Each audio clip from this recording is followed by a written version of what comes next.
Bonjour, ça va? Buenos días. Una pregunta. ¿Eres monárquico? Es una pregunta un poquito extraña, ¿verdad? El otro día leí unas encuestas que hay ciertos países donde hay un arraigo muy fuerte hacia este sistema político. Jesús había hecho el milagro de los panes y los peces. Y ahora Juan nos va a presentar un relato intermedio entre este hecho y el gran discurso que va a dar Jesús en Galilea, donde va a marcar ya el rechazo frontal de los dirigentes judíos hacia Jesús. Este relato intermedio es cuando Jesús camina por encima de las aguas en el mar de Galilea. Juan resume mucho este pasaje, Marcos y Mateo dan mucho más detalles, algunos de los cuales son muy importantes. El relato se encuentra en Juan capítulo 6, versículo 15 y nos dice: Jesús entonces, dándose cuenta que querían llevárselo para coronarlo rey, se fue al monte, él solo. Al atardecer bajaron los discípulos al lago, se embarcaron y empezaron la travesía rumbo a Cafarnaúm. Era de noche cerrada, y todavía Jesús no los había alcanzado. Soplaba además un fuerte viento, y el lago se iba encrespando. Jesús había hecho un gran milagro, la gente estaba contentísima, y en ese momento se dan tres reacciones diferentes. Por una parte está todo el pueblo, que ve aquel milagro y vamos, o sea, piensan, este es el rey que todos necesitábamos. Nos da de comer, nos divierte, nos predica, nos escucha, hace sanaciones. ¿Qué más rey podemos esperar? Es todo lo que siempre habíamos anhelado. Por otro lado están los discípulos, que aunque están cada vez entendiendo un poquito más cuál es la misión de Jesús, seguían sin entenderla. Y ellos también están, con el pueblo, entusiasmados, diciendo, Jesús va a ser por fin rey. Esos miedos que habían tenido en ciertos momentos por la persecución de los dirigentes hacia Jesús, parece que ahora se calmaba. Jesús iba a ser rey. Y estaban contentos de verdad.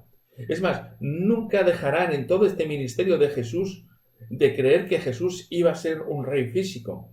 Cuando Jesús va a ascender a los cielos, delante de ellos, la última pregunta prácticamente que le hacen es: ¿vas a restaurar el reino de Israel ahora o tenemos que esperar? Y por otro lado estaba Jesús. Estaba Jesús, un Jesús humano, cansado de todo un día intenso y seguramente un poco desanimado también por ver la reacción del pueblo, que no habían entendido nada de lo que Jesús quería darles, y más particularmente de los discípulos, que seguían sin ver aún cuál era el ministerio en realidad de Jesús, cuál era la misión que Jesús había venido a cumplir. Y es en medio de toda esta escena que Jesús entonces toma una decisión. Jesús quiere despedir al pueblo, pero Marcos nos dice que antes de despedirlo lo que hace es despedir a los discípulos. Les dice a los discípulos: iros en la barca hacia Cafarnaúm y ya os alcanzo después yo. Y claro, me ha extrañado que Jesús primero despidiera a los discípulos y luego despidiera a toda la gente. Pero pensando un poquito más me doy cuenta de algo, que si los discípulos hubieran estado con el gentío en el momento en que Jesús hubiera despedido a la gente, hubieran sido más un problema que una ayuda, porque ellos estaban de parte de la gente también y querían coronar a Jesús como rey. Entonces Jesús les dice: id de la barca y pasad a la otra orilla. Nos vemos ahí. Estas son mis instrucciones. Esto es lo que yo quiero para vosotros. Y esto es lo mejor para vosotros en este momento. Ellos, refunfuñando, me imagino, sin entender, sin querer irse, a pesar de todo, obedecen a Jesús y se van. Jesús, después de ello, entonces despide a la multitud. Les dice que se fueran. Debió ser muy difícil que Jesús despidiera a esa multitud que lo quería proclamar rey. Y Jesús entonces se va a orar solo. Esto nos lo comenta Marcos. Jesús, después de todo este día, necesita encontrarse con su Padre. Necesita estar a solas con Él. Necesita empezar a comentar todo lo que ha ocurrido. Necesita dialogar. Necesita encontrar esa paz. Y es muy interesante que muchas veces nosotros oramos por la mañana, tenemos nuestro momento que hemos encontrado ya de comunión con Dios, Pero es difícil luego ya que durante el día encontremos ese momento con Dios. Lo digo porque me pasa a mí.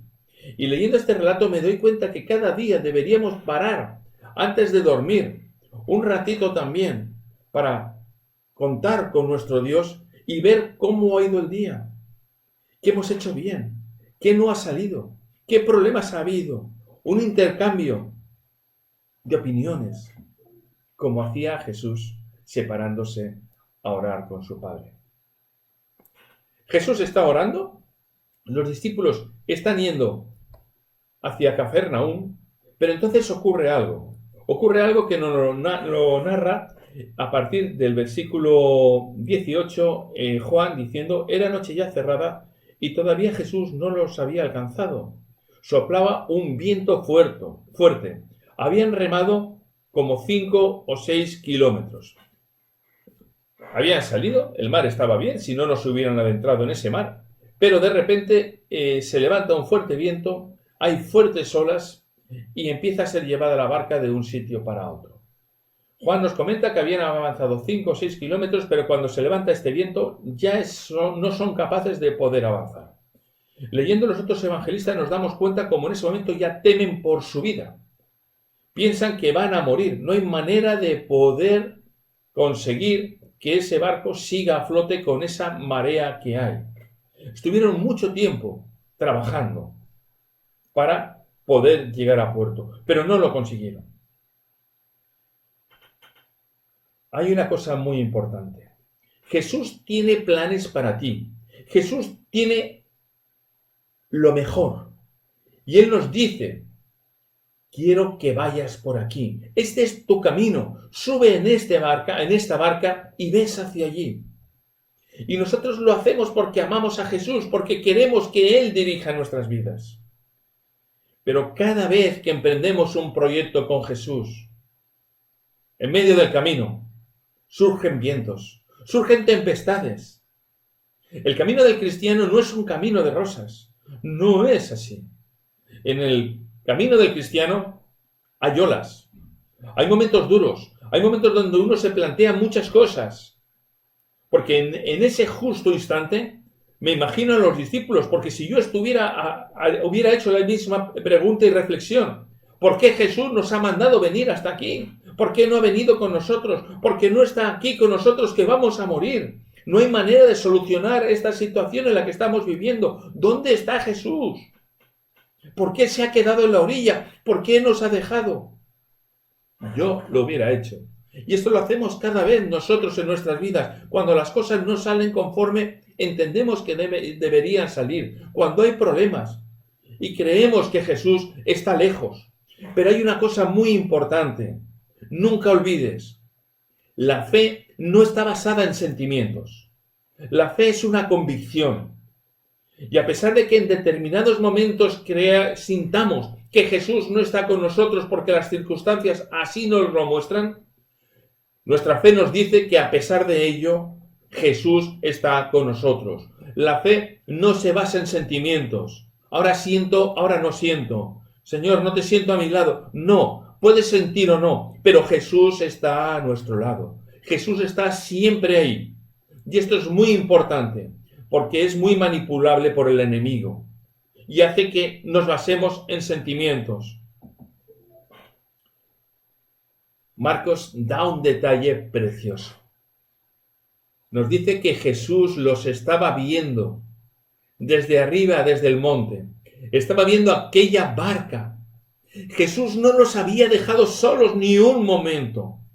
Ellos sentían que sí, pero Jesús estaba a su lado. Los estaba viendo desde arriba.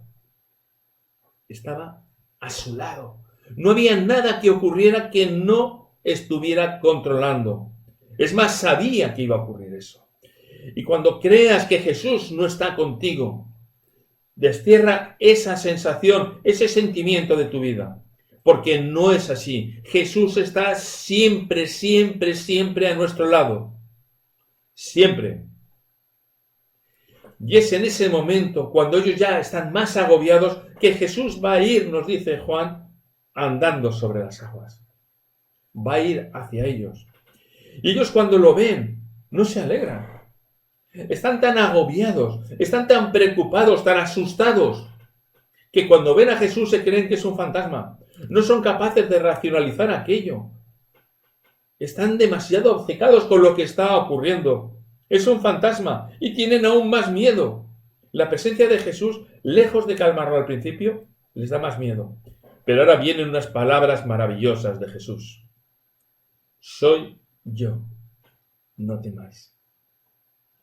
Jesús aquí utiliza dos frases preciosas en griego, ego eimi, yo soy, que las utiliza siempre para referirse a su divinidad. Yo soy Jesús. Estoy con vosotros. No temáis. ¿Por qué teméis? ¿Por qué dudáis? A pesar de que todo parezca contrario, estoy aquí. ¿No me veis? Tras estas palabras, los discípulos entienden. Los discípulos comprenden que es Jesús. Y en ese momento todo cambia. En ese momento todo es diferente. Lo que antes estaba todo perdido, ahora es todo lo contrario. Invitan a subir a Jesús a la barca. Y nos comenta Juan un detalle muy bonito. Y la barca llegó hacia Cafarnaúm. Me gusta mucho este relato. Es cortito, conciso, pero precioso. Jesús tiene planes en tu vida y en la mía. Y Jesús tiene puesto ya el rumbo de tu barca. Para que lleguemos hacia Cafarnaúm. Y Él nos va a ayudar por el camino y va a estar siempre con nosotros. Pero ojo, no todo va a ser siempre una balsa de aceite en el mar. Van a surgir problemas, van a surgir dificultades, van a haber momentos donde se llore, momentos donde se tema. Pero hay una cosa importante, Jesús está siempre con nosotros. Aunque sintamos que no, Él está siempre ahí. Los discípulos obedecieron a regañadientes. Tuvieron una experiencia muy dura en el mar. Pero Jesús llegó a ellos y llegaron hacia Cafarnaúm. Jesús tiene esos planes para ti. Móntate en la barca con Él. Deja que Él guíe esa barca. Y confía. Porque la fe, vuelvo a repetir, no es un sentimiento. La fe es acción. La fe es convicción. La fe, como leí en un sitio que me encantó, es adrenalina. La fe nos remueve por dentro. Y la fe nos hace llegar hacia Cafarnaúm. ¿Eres monárquico? Da lo mismo.